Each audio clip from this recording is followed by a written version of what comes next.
السلام علیکم ورحمۃ اللہ وبرکاتہ۔ حرف فا، آئیے اس کے بارے میں جانتے ہیں۔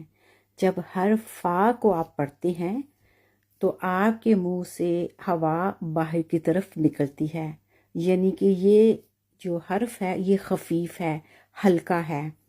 فار ایگزامپل، جب آپ غبارے میں ہوا بھرتے ہیں نا تو غبارہ بھاری ہو جاتا ہے، جب اس سے ہوا نکلتی ہے تو وہ خفیف یعنی ہلکا ہو جاتا ہے۔ اللہ سبحانہ و تعالیٰ نے یہ حرف استعمال کیا اس آیت میں جس میں والدین کے بارے میں اللہ سبحانہ و تعالیٰ نے فرمایا کہ اپنے والدین کو اف نہ کہو۔ تو دیکھیں، فا کہنے کی بھی ہمیں اجازت نہیں اپنے والدین کے سامنے۔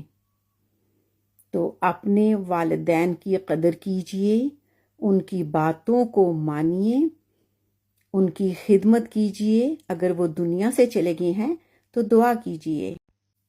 السلام علیکم ورحمۃ اللہ وبرکاتہ۔ سوال: قرآن پاک میں اللہ سبحانہ و تعالیٰ نے بہنوں کی محبت بھائیوں کے لیے ایک نبی کے ساتھ اس کا ذکر فرمایا، تو آئیے جانتے ہیں۔ جی ہاں، حضرت موسیٰ علیہ السلام کو جب ان کی والدہ نے بہتے ہوئے موجوں والے دریا میں ڈالا، لفظ استعمال ہوا ہے یم۔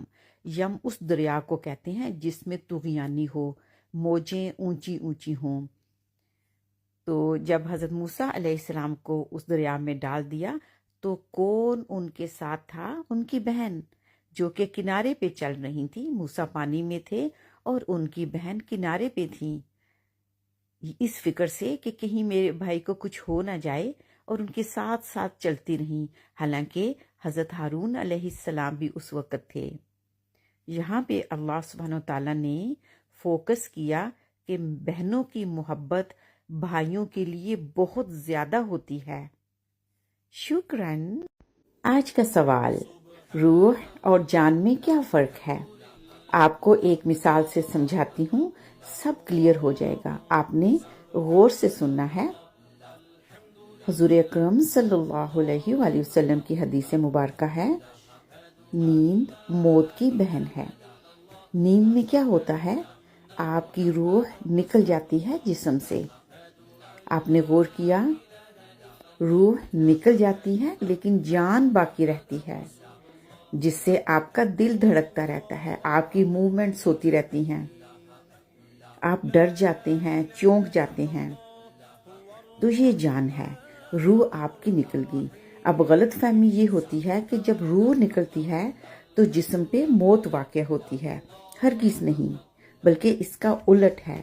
جب جان باقی نہیں رہتی، دل دھڑکنا بند ہو جاتا ہے، تو آپ کی روح کو نکال لیا جاتا ہے جسم سے، تو آپ کا وصال ہو جاتا ہے۔ شکراً۔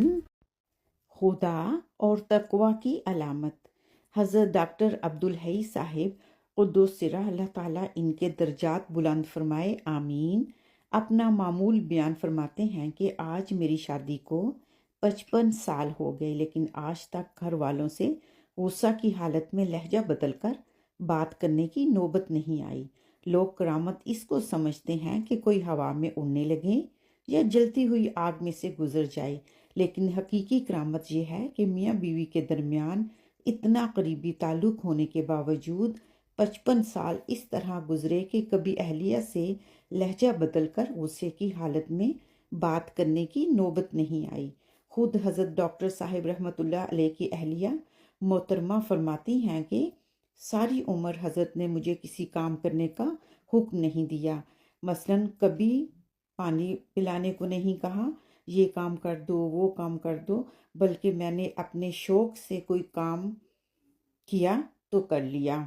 یہ اہتمام کہ کبھی بیوی سے لہجہ بدل کر بات نہ کروں، یہ اس وقت تک نہیں ہو سکتا جب تک دل میں خدا کے خوف کا پہرا نہ ہو، تقوی کا پہرا نہ ہو، اس لیے کہ یہ کام نہ تو پولیس کرا سکتی ہے، نہ عدالت کرا سکتی ہے۔ شکراً۔ السلام علیکم ورحمۃ اللہ وبرکاتہ۔ سوال: